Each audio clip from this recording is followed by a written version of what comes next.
मेरी माँ रोज रात को कमरे की लाइट बंद करके बेड के नीचे से कुछ निकालती और उनकी अजीब आवाज़ें आती। राज जानकर आपके भी। मेरा नाम मंजू है। मैं एक छोटे से गांव की भोली भाली लड़की हूँ। मेरे परिवार में मेरे दादा दादी, मेरी एक विधवा बुआ और मेरे चाचा चाची रहते थे। मेरी उम्र तकरीबन 15 साल थी।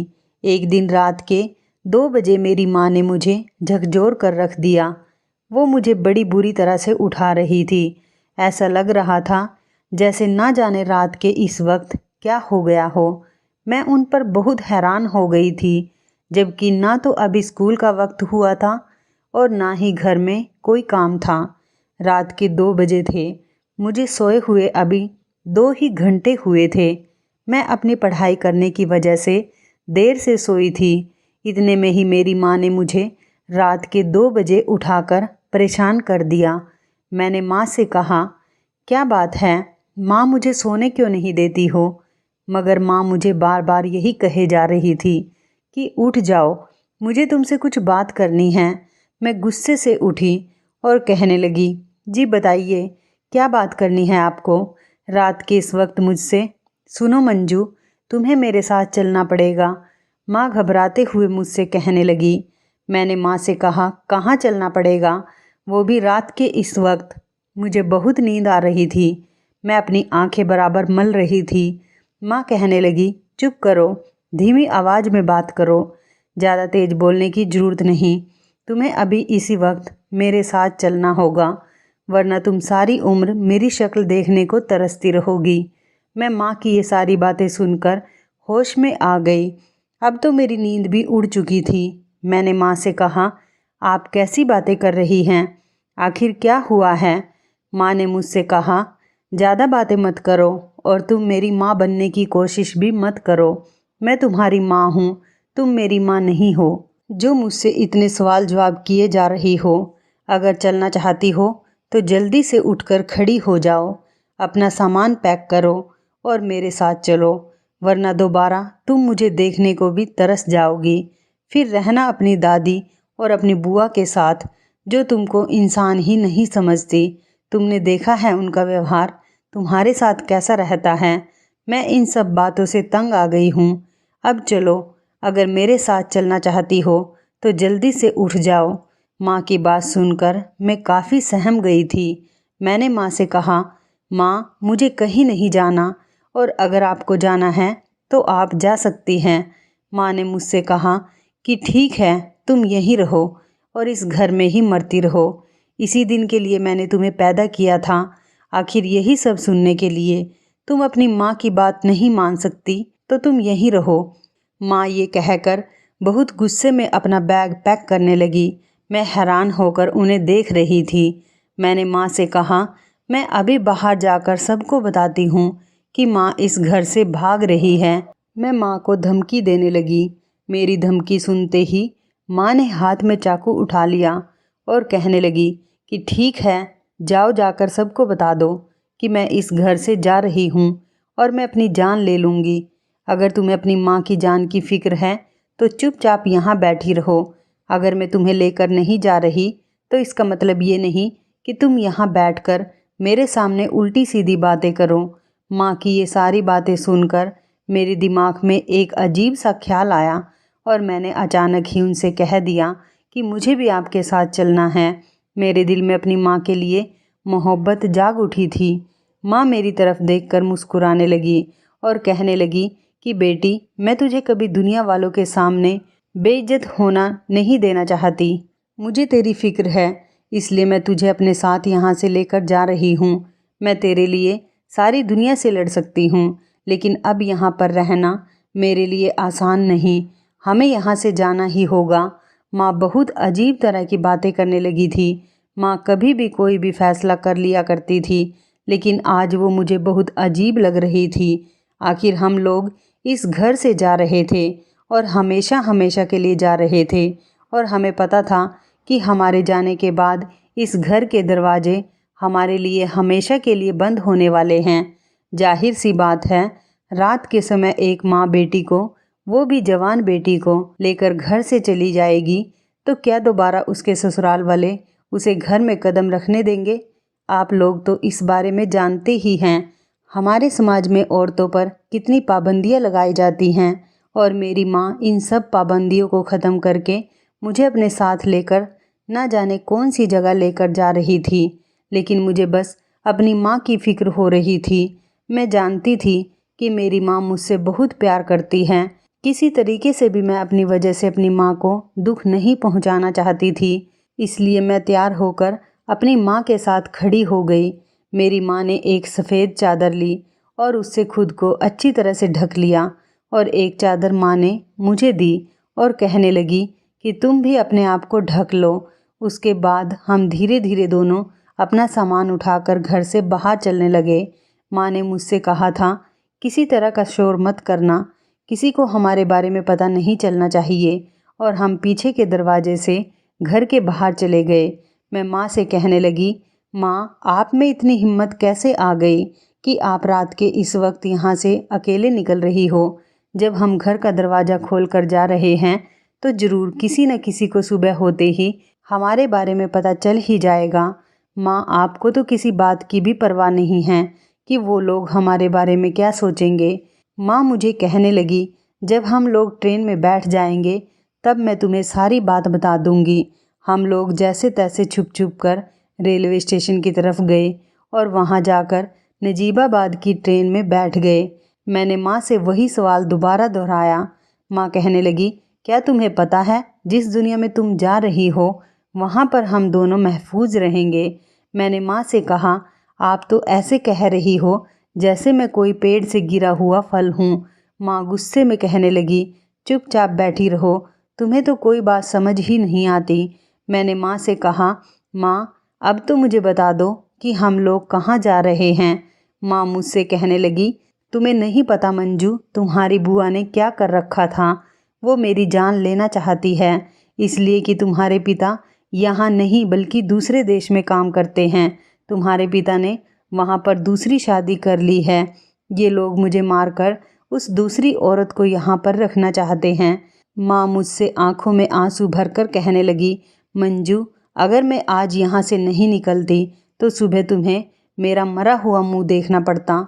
तुम जानती हो इन लोगों ने मुझे मारने का पूरा इंतजाम कर लिया था। माँ की बातें सुनकर मैं तो बहुत बुरी तरह से डर गई थी। मैं सोच भी नहीं सकती थी कि मेरे ही घर वाले, मेरी बुआ और मेरे दादा दादी मेरी माँ की जान के दुश्मन बन जाएंगे, सिर्फ इसलिए कि मेरे पिता ने वहाँ दूसरे देश में जाकर एक अमीर औरत से शादी कर ली थी। वो लोग यही चाहते थे कि अगर वो औरत हमारे घर में आ जाती तो उसके मायके वाले यहाँ पर भी मेरे पिता और उनके घर वालों को काफ़ी सारे पैसे देते। मुझे ये सोच सोच कर शर्म आ रही थी कि आखिर दुनिया में कैसे कैसे लोग हैं। माँ बताने लगी, बस वो लोग उसी औरत को घर में लाकर बसाना चाहते थे और दूसरी औरत को यह दिखाना चाहते थे कि उनके बेटे की कोई पहली पत्नी नहीं है, इसलिए वो लोग तुम्हारी माँ को रास्ते से हटाना चाहते थे। माँ की बात सुनकर तो मैं बहुत परेशान हो गई थी। मेरे तो दिल ने काम करना ही बंद कर दिया था। मेरे दिमाग में बस यही ख्याल आ रहा था कि अब हम सारी ज़िंदगी अपने पिता के बगैर ही गुजारेंगे। मैंने माँ से सवाल किया, माँ क्या पिताजी कभी हम लोगों के साथ नहीं रहेंगे? हमें उनके बगैर ही ज़िंदगी गुजारनी पड़ेगी?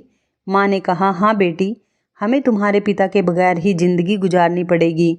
अब तुम ये समझ लो कि तुम्हारे पिता अब इस दुनिया में नहीं रहे। वो कभी भी हमें उस दूसरी औरत के सामने कबूल नहीं करेंगे, इसलिए मैं तुम्हें उस घर से लेकर आ गई हूँ। जब उन्हें पता चलेगा कि मैं तुम्हें अपने साथ लेकर उसके घर से भाग गई हूँ, ये सुनने के बाद तो वो बिल्कुल भी हमें नहीं अपनाएंगे। वो यही अंदाज़ा लगाएंगे कि ना जाने मैं तुम्हें ख़राब करने या बेचने के लिए कहीं लेकर चली गई हूँ। हालांकि बेटी तुम जानती हो कि मैं तुमसे कितना प्यार करती हूँ। माँ ने मुझे अपने गले से लगाते हुए कहा। मैं और माँ दोनों एक दूसरे से लिपट कर रोने लगे। मैंने सोचा नहीं था कि मुझे इस तरह से अपना घर छोड़ना पड़ेगा। पिताजी ने हम दोनों को छोड़ दिया था, वो भी बीच रास्ते में, वो भी उस दूसरी अमीर औरत से शादी करने के लिए। हम माँ बेटी के लिए इससे ज़्यादा दुख की बात क्या हो सकती थी।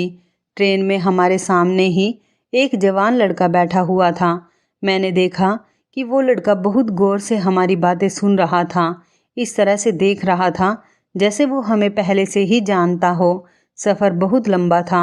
शायद वो भी हमारी बातें सुनकर अपना दिल बहला रहा था या फिर ऐसे ही हमें देख रहा था। लगभग 8 घंटे का सफ़र तय करने के बाद हम लोग नजीबाबाद पहुंच चुके थे। फिर हमने स्टेशन से एक ऑटो पकड़ी। उसमें माँ और मैं बैठकर ना जाने कौन सी जगह चले गए थे। माँ ने रिक्शे वाले को एक पता बताया और कहने लगी कि हमें इसी पते पर छोड़ना। सुबह के 11 बज चुके थे। हम एक घर के पास आ गए थे। ये घर काफ़ी पुराना लग रहा था, लेकिन बहुत बड़ा भी था, जबकि आसपास काफ़ी और भी घर थे। मगर उस घर की बात ही कुछ और थी। वो घर बहुत बड़ा था। मैंने माँ से पागलों की तरह कहा, माँ क्या ये हमारा घर है? माँ मुझसे कहने लगी, पागल हो गई हो क्या? तुम्हारे पिता ने कभी इतना पैसा नहीं भेजा कि मैं इतना बड़ा घर भी खरीदने के बारे में सोच सकूं। बस मैंने अपने थोड़े जेवर गिरवी रख दिए। अब उन्हीं के साथ हमें गुजारा करना है। इस घर को मैंने देख लिया है। मेरी एक सहेली इसी शहर में रहती है। उसकी मदद से मैंने ये घर किराए पर लिया है। अब हम लोग इसी घर में रहेंगे और मैं तुम्हारा इस शहर के सबसे बड़े स्कूल में एडमिशन करवाऊंगी। मेरा सपना है तुझे डॉक्टर बनाना। तुझे मेरे सपने को ज़रूर पूरा करना है। माँ की बात सुनकर मैं बहुत खुश हुई थी। मैंने माँ से कहा, जी माँ, मैं आपका सपना ज़रूर पूरा करूँगी। माँ ने मुझे खूब प्यार किया और हम उस घर में दाखिल हुए। मैं सोच रही थी कि कम से कम उस घर से तो यही माहौल अच्छा था। उस घर में तो पढ़ाई को ज़्यादा अहमियत नहीं दी जाती थी। मैं उस घर के कोने कोने में जाकर देखने लगी और पूरा घर देखकर मैं बहुत खुश हुई। घर वाकई बहुत बड़ा और खूबसूरत था। आसपास का माहौल भी काफ़ी अच्छा था। गलियां बहुत चौड़ी चौड़ी थी और मैंने पहली बार उस घर के अलावा शहर का माहौल देखा था। मुझे तो ये सब कुछ बहुत ही नया और अनोखा लग रहा था। हम लोग यहाँ रहने लगे। हमें यहाँ आए हुए 3 दिन गुजर चुके थे। हमारे घर के दरवाजे पर दस्तक हुई। मैंने दरवाज़ा खोला तो देखा कि एक मूंछों वाला आदमी दरवाजे पर खड़ा हुआ है। मैंने माँ को अंदर जाकर बताया कि बाहर कोई आए हैं। उन्होंने मुझसे कहा कि तुमसे किसने कहा था तुम जाकर दरवाज़ा खोलो? आइंदा कोई भी आए तुम्हें आकर फ़ौरन मुझे बताना है। मैं माँ को देखकर हैरान हो गई। उन्होंने मुझसे कहा, अब जल्दी जाओ और कहीं जाकर छुप जाओ। किसी के भी सामने आने की कोई ज़रूरत नहीं। मैं अपने कमरे में चली गई। माँ ने बताया कि वो मकान मालिक था और एडवांस लेने के लिए आया था। माँ ने जाकर उसे पैसे दिए और दरवाज़ा बंद करके अंदर आ गई। माँ मुझे देखकर बहुत गुस्सा कर रही थी। मैंने माँ से पूछा, क्या हुआ है माँ? माँ ने बात को घुमा दिया और कहने लगी, तुम इतना परेशान मत हुआ करो। मैं तुम्हारा एडमिशन एक अच्छे स्कूल में करवाना चाहती हूँ। तुम मुझे बताओ कि तुम कौन से कॉलेज में पढ़ना चाहती हो? माँ ने मेरे पास आते हुए कहा, माँ मुझे बहुत प्यार करती थी। कुछ ही दिनों बाद मेरा एडमिशन हो गया और मैंने स्कूल जाना शुरू कर दिया। जिस स्कूल में मेरा एडमिशन हुआ था वो स्कूल तो काफ़ी अच्छा था, लेकिन बहुत महंगा भी था। वहाँ पर हर चीज़ पैसों की मिलती थी। कापी किताबें भी महंगी मिलती थी और स्कूल की फ़ीस भी बहुत थी। गांव में तो सब कुछ सस्ता होता था। मैं वहाँ के सरकारी स्कूल में पढ़ती थी, इसलिए मुझे शहर का स्कूल गांव के स्कूल के मुकाबले बहुत महंगा लग रहा था। मैंने माँ को ये बात बताई तो वो सोचने लगी और कहने लगी, मंजू तुम्हें फ़िक्र करने की कोई ज़रूरत नहीं। मैं तुम्हारी माँ नहीं बाप भी हूँ। आगे से तुम ऐसी बातें सोचना भी मत। जितना भी खर्च होगा मैं उठाने के लिए तैयार हूँ। बस तुम अपनी पढ़ाई पर ध्यान दो। माँ ये बात कहकर मुझे बहुत तसल्ली दिया करती थी, लेकिन कुछ दिनों से मैं नोटिस कर रही थी कि घर में नए नए तरीके की चीज़ें आने लगी जो हम अपने पैसों से तो कभी भी नहीं ला सकते थे। फिर एक दिन हमारे घर में अजीब सी बात हुई। मैं कॉलेज से घर आई। उस दिन मैं कॉलेज से छुट्टी लेकर आ गई थी। उस दिन मुझे अपनी तबीयत कुछ ठीक नहीं लग रही थी। मैं जैसे ही छुट्टी लेकर घर आई, मगर घर का दरवाज़ा खुला देखकर मैं चौंक गई थी। मैंने अंदर झांक कर देखा तो माँ बैठी हुई थी। माँ के साथ कोई उम्रदराज औरत और एक आदमी भी वहाँ पर मौजूद था। उन्हें देखकर तो ऐसा लगता था कि वो माँ के जानने वाले तो नहीं, बल्कि ये लोग तो कोई और ही लग रहे थे। माँ ने मुझे पहले ही समझा रखा था कि घर में कोई भी आए तुम्हें उनके सामने नहीं आना है, तो इसलिए मैं घर के बाहर ही उन लोगों के जाने का इंतज़ार करने लगी, जबकि वो लोग घर के आंगन में बैठे हुए थे। मैं काफ़ी देर तक किसी तरह बाहर खड़ी रही। खड़े खड़े मेरे टांगों में दर्द शुरू हो गया था, लेकिन माँ ने तो मुझे बहुत सख्ती से मना किया था कि कभी भी मैं किसी के सामने ना आऊं। अगर मैंने इस तरह की कोई भी गलती की तो हमारा यहाँ पर रहना मुश्किल हो सकता है। तो उन लोगों के जाने के बाद मैं घर के अंदर गई। मैंने माँ को सारी बात बता दी। माँ ने मुझे अपने गले से लगाते हुए कहा, अरे बेटी, तुम हर बात को अपने सर पर सवार मत किया करो, डरो मत, ये लोग मकान के लिए ही बात करने आए थे। मैंने कहा, क्या बात करने आए थे ये लोग? माँ ने बताया कि ये लोग हमारे साथ रहना चाहते हैं, इनके पास कोई घर नहीं है। ये लोग चाहते हैं कि हमारे घर में आधा किराया दे और हमारे साथ रहे। पूरा मकान ये लोग खरीद नहीं सकते और ना ही किराए पर ले सकते हैं। माँ की बात सुनकर मैंने उनसे इनकार कर दिया। मैंने माँ से कहा कि माँ, हम ऐसे ही किसी के साथ नहीं रह सकते। आप तो जानती हैं ना कि मुझे किसी के साथ रहने की आदत नहीं। भले ही हम लोग कम खा लेंगे, लेकिन हम किसी के साथ यहाँ पर नहीं रहेंगे। माँ ने मुझसे कहा, बात तो तुम्हारी ठीक है बेटी, लेकिन मैंने माँ को वहीं रोक दिया। मैंने कहा, माँ, लेकिन वेकिन कुछ नहीं, मैं किसी के साथ नहीं रहूँगी। मैंने अपनी माँ को ये बात कह तो दी थी, लेकिन मेरी बात सुनकर माँ बहुत परेशान हो गई थी। फिर माँ खामोश हो गई। 2-3 दिन तक माँ बहुत परेशान रही। माँ मुझे कहने लगी कि मंजू, तुम कभी मुझसे नफ़रत तो नहीं करोगी? मैं उनकी इस बात से हैरान हो गई और उनकी तरफ देखने लगी। मैंने उनसे कहा, माँ, आपको क्या हो गया है? कैसी कैसी बातें कर रही हैं आप? भला मैं आपसे क्यों नफ़रत करने लगी? आप मेरी माँ हैं और आपने मुझे इस दुनिया की कड़ी धूप से बचाया। मैं आपसे नफ़रत करना तो दूर, आपके बारे में कुछ गलत सोच भी नहीं सकती, चाहे आप जैसी भी हो, लेकिन आप मेरी माँ हैं। मेरी माँ मुझे रोते हुए देखने लगी और मुझसे कहने लगी कि ठीक है मंजू, मुझे पता है तुम कभी भी नहीं बदलोगी, और अगर तुम बदल गई तो मैं उसी दिन इस घर को छोड़कर चली जाऊंगी। मैंने माँ से हंसते हुए कहा, क्या हुआ माँ, आप मुझे धमकी दे रही हो? मेरी बात पर माँ चुप हो गई थी, मगर मुझे उनकी आंखों में एक परेशानी नज़र आ रही थी जो वो मुझे बता नहीं पा रही थी। फिर एक हफ्ता गुजर गया और माँ ने मुझे एक और ख़बर सुनाई। उन्होंने मुझसे कहा कि मंजू, मैं घर के बीच में पर्दा लगाना चाहती हूँ, लेकिन हमें उन लोगों को इस घर में जगह देना बहुत ज़रूरी है। मैंने माँ से कहा, क्यों माँ, आखिर ऐसी क्या मजबूरी है? हमारे पास पैसों की इतनी भी कमी नहीं कि आप इस मकान को आधा आधा करो। आप उस मकान मालिक को समझा क्यों नहीं देती? माँ ने मुझसे कहा, बेटी, तुम्हारी बात बिल्कुल ठीक है। हमारे पास ईश्वर का दिया सब कुछ है, लेकिन फिर भी हमें उन लोगों को इस घर में जगह देनी ही पड़ेगी। मकान मालिक मेरी बात सुनने को तैयार नहीं है। अब मैं माँ से क्या जिद कर सकती थी? आखिर वो भी उस मकान मालिक से मजबूर थी। कुछ दिनों से मैं एक बात नोटिस कर रही थी कि हमारे घर में काफ़ी अच्छी तरह तरह के पकवान बन रहे थे। दूध, सब्जी, चावल, फल, हमारे घर में हर तरह की चीज़ें मौजूद थी। अब हमारे घर में किसी भी तरह की कोई तंगी नहीं थी।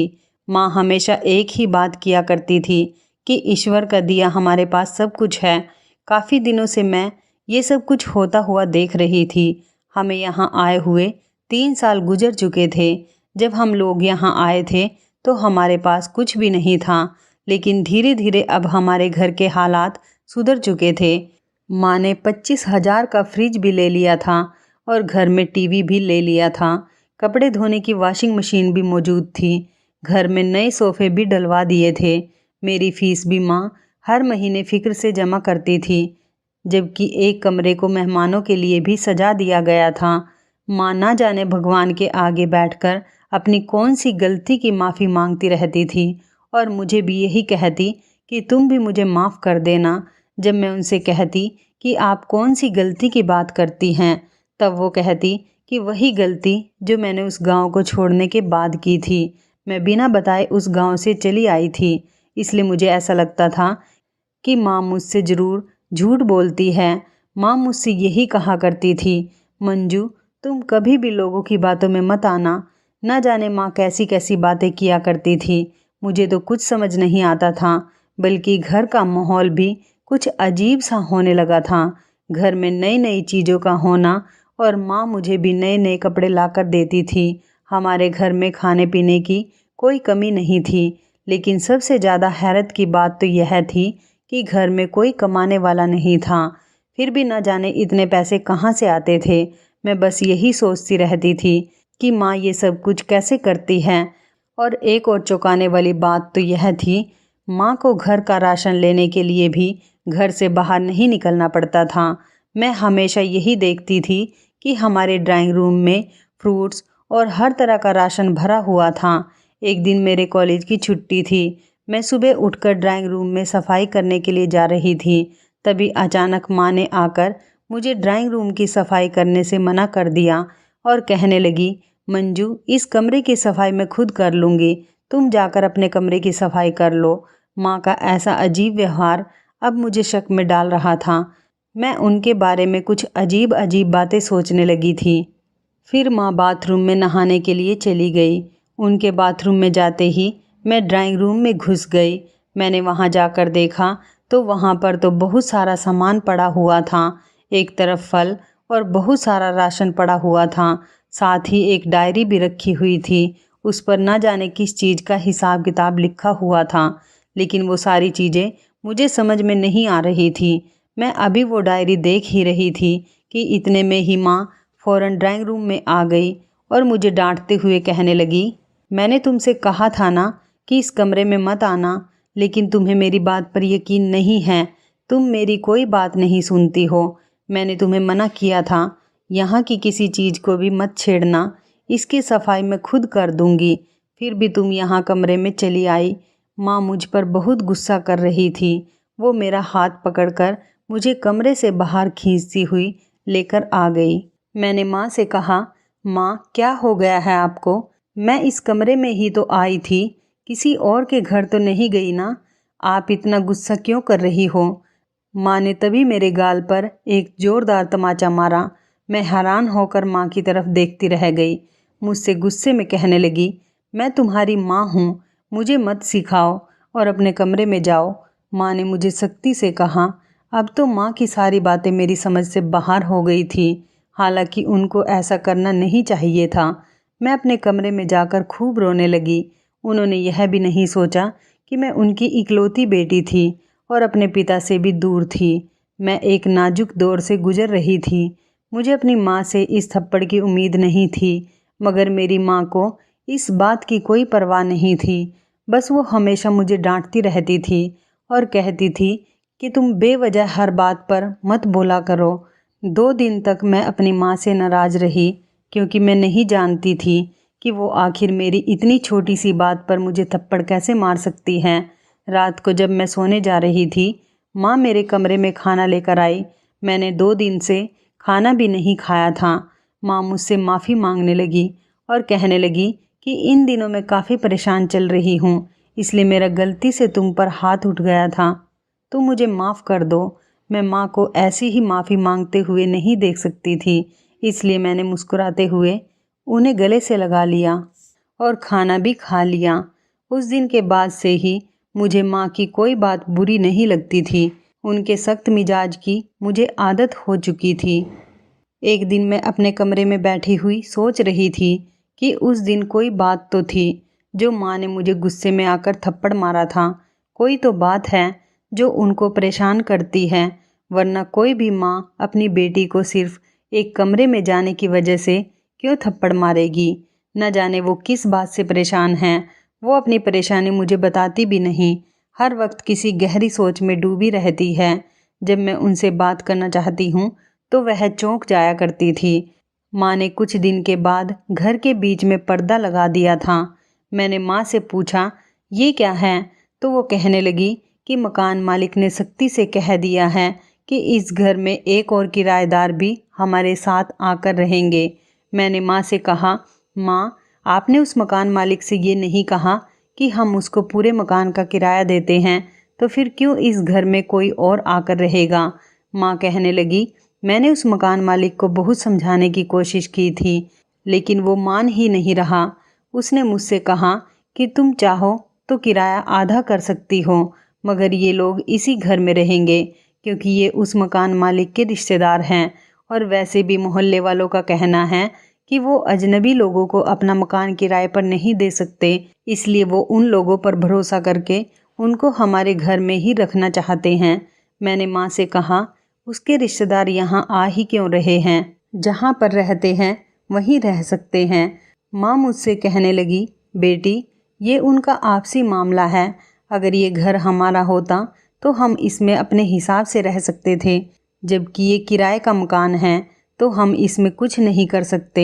मैंने माँ से कहा, माँ, हम इतने वक्त से इस मकान में रह रहे हैं, फिर भी उस मकान मालिक ने हमारी बात नहीं मानी।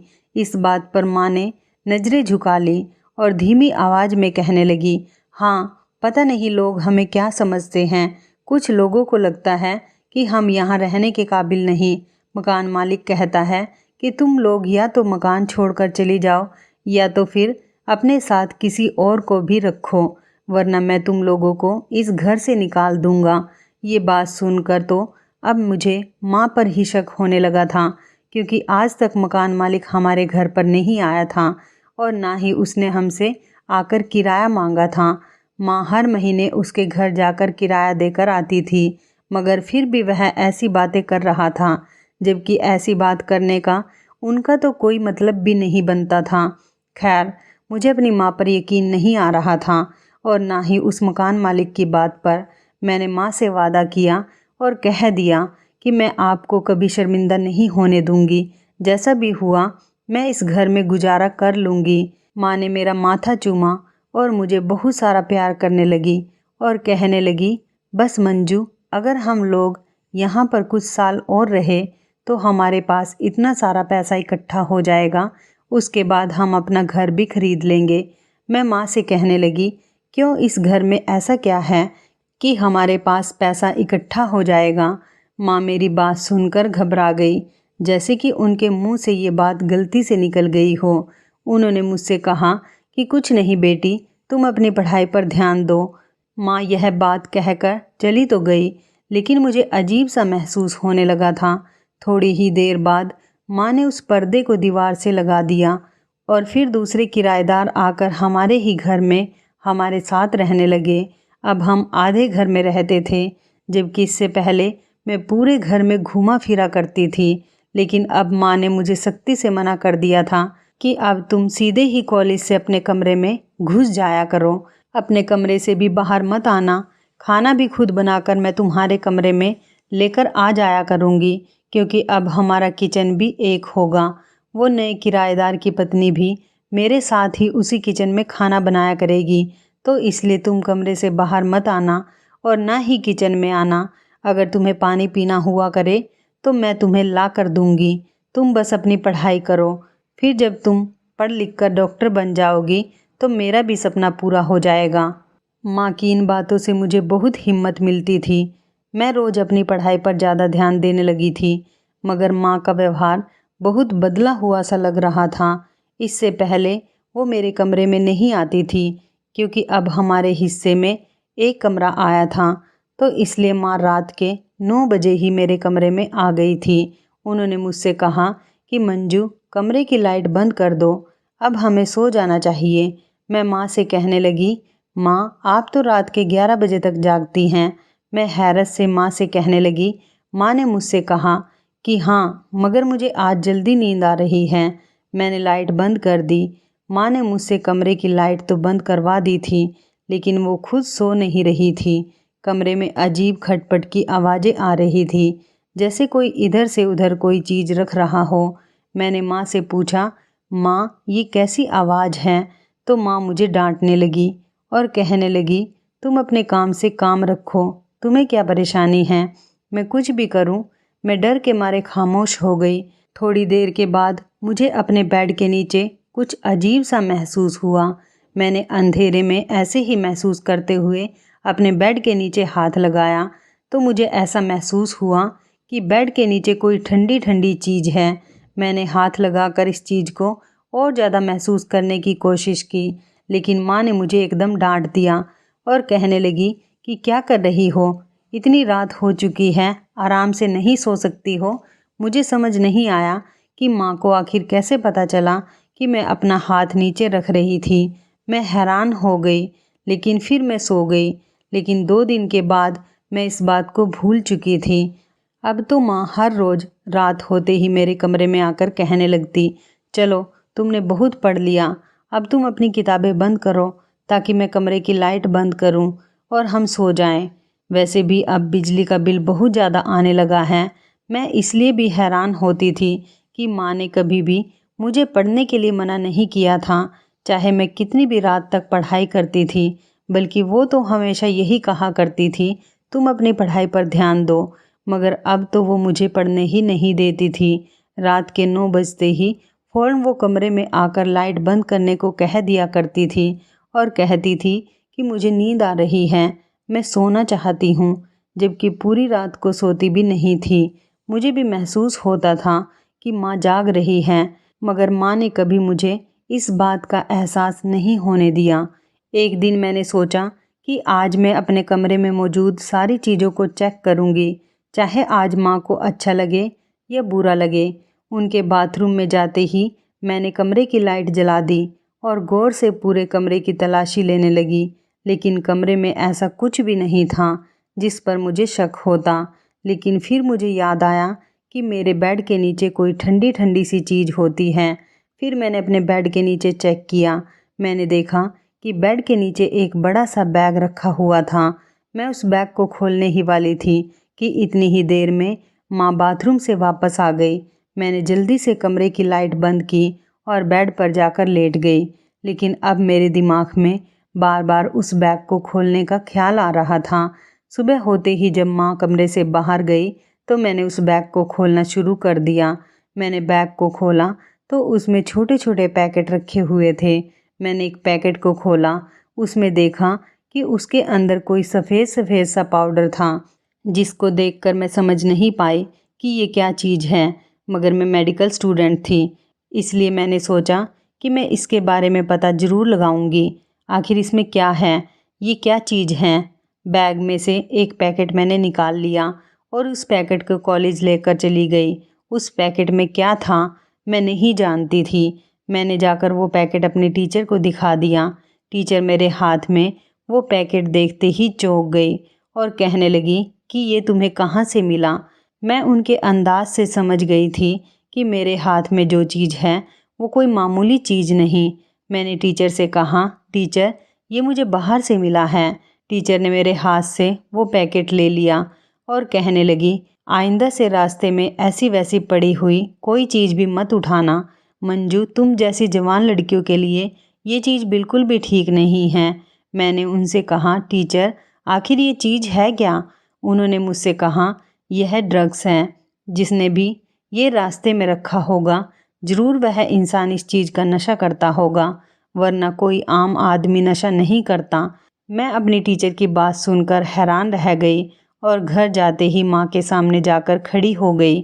मैंने माँ की तरफ देखते हुए कहा, माँ मेरे बेड के नीचे उस बैग में क्या रखा है। माँ कहने लगी, नहीं तो उसमें तो कुछ भी नहीं है। मैंने माँ से कहा, अब आपका झूठ और नहीं टिक सकता, मुझे पता है उस बैग में ड्रग्स हैं। माँ ने घबराकर मेरे मुंह पर हाथ रख लिया और कहने लगी, क्या कह रही हो मंजू, पागल हो गई हो क्या, ये लोग सुन लेंगे। इसलिए तो मकान मालिक को हम पर शक हो गया है कि मैं ये नशा बेचती हूँ। तभी तो उस मकान मालिक ने इन लोगों को इस घर में रखा है ताकि यह हम पर नज़र रख सके। और तुम आकर सारा भांडा फोड़ रही हो और चीख चीख कर अपने राज इन लोगों को बताना चाह रही हो। माँ की बात सुनकर मैं चुप हो गई। मैंने माँ से कहा, माँ मगर आप ऐसा काम क्यों करती हैं, क्या आप भी नशा करती हैं। माँ ने मुझसे कहा, नहीं नहीं मंजू, मैं नशा नहीं करती। ये नशा नहीं, ये एक दवाई है। ये दवाई बहुत कीमती है, फिर भी लोग इसको खरीदते हैं। मैं इसे बेचती हूँ और इसी से पैसे कमाती हूँ। क्या करती बेटी, मुझे तेरी पढ़ाई का खर्च भी तो उठाना था। मैं अगर तेरी शिक्षा के बारे में नहीं सोचती तो मुझे ये सब कुछ करना नहीं पड़ता। मैं माँ से कहने लगी, माँ आप मेरी पढ़ाई का बहाना मत बनाओ। आपने अपने घर हर तरह का ऐशो आराम इकट्ठा करने के लिए ही ये सब कुछ किया है। मैं ये बर्दाश्त नहीं कर सकती कि मेरी माँ गैर कानूनी काम करे और गैर कानूनी काम करके ही पैसा कमाए। मैं अपनी माँ से बहुत नाराज़ थी। अब मैंने कॉलेज जाना भी छोड़ दिया। मैंने अपनी माँ को 5 दिन का समय दिया। अगर वो इस काम को छोड़ देती है तो मैं उसके साथ इस घर में रहूँगी, और अगर उन्होंने इस काम को नहीं छोड़ा तो मैं घर को और माँ को छोड़कर चली जाऊँगी। माँ मेरी इस धमकी से काफ़ी डर गई थी। उनका कहना था कि अगर ये गैर कानूनी काम करना बंद कर दिया तो मेरी पढ़ाई भी रुक जाएगी। लेकिन मैं नहीं चाहती कि मेरी माँ की बदनामी हो, लोग उनको गलत समझें। अगर इस दुनिया को पता चल गया तो मेरी माँ की बहुत बेइज्जती होगी। अब आप लोग ही बताइए कि मैं अपनी माँ के साथ क्या करूँ। मैं अपनी माँ को जेल भी नहीं भिजवा सकती क्योंकि मेरी माँ ने मेरे लिए काफ़ी परेशानियाँ उठाई। मैं अपनी माँ के बगैर अकेले अपनी ज़िंदगी कैसे गुजारूंगी। अगर माँ को आज गलती का एहसास हो गया तो मैं उनको माफ़ कर दूंगी। कुछ दिनों के बाद ऐसा ही हुआ। माँ को अपनी गलती का एहसास हो गया। वो मुझसे माफ़ी मांगने लगी। मैंने माँ से कहा, हम इज्जत से पैसा कमाएंगे। मैं कोई छोटी मोटी जॉब करके अपनी पढ़ाई का खर्चा खुद उठा लूँगी। आपको फ़िक्र करने की ज़रूरत नहीं। लेकिन अब सवाल ये था कि हम इतने सारे पैकेट का क्या करते। रात के उस वक्त हमने उन सारे पैकेट को पानी में बहा दिया ताकि किसी को पता ना चल सके। अब मेरी माँ और मैं इज्जत की ज़िंदगी जी रहे हैं। हमारे घर में पैसों की थोड़ी कमी तो हो गई, लेकिन अब हम किसी भी बात से डर कर नहीं रहते। मेरी माँ भी अब बेफिक्र हो गई। मैं भी कुछ समय के बाद डॉक्टर बन के अपने घर के हालात संभाल लूँगी। बस इतनी ही थी मेरी कहानी। तो इस कहानी के बारे में आपकी क्या राय है, कमेंट करके ज़रूर बताइएगा। दोस्तों, आपको हमारी ये मज़ेदार कहानी कैसी लगी, आप हमें कमेंट बॉक्स में ज़रूर बताएं। यदि आपके पास भी ऐसी कोई प्यारी सी कहानी है या फिर ऐसी कोई कहानी जिससे कुछ शिक्षा मिले तो आप हमारे साथ उसको ज़रूर शेयर करें। दोस्तों, यदि आपको हमारी ये वीडियो अच्छी लगे तो आप हमारी इस वीडियो को लाइक शेयर ज़रूर करें, और ऐसी ही दिल को छू लेने वाली प्रेरणादायक कहानियाँ सुनने के लिए हमारे चैनल को भी सब्सक्राइब करें। यदि आप हमें फेसबुक पर देख रहे हैं तो आप हमारे फेसबुक पेज को लाइक और फॉलो ज़रूर करें। तो दोस्तों, फिर मिलते हैं ऐसी ही ज़बरदस्त कहानी या टिप्स के साथ नई वीडियो में।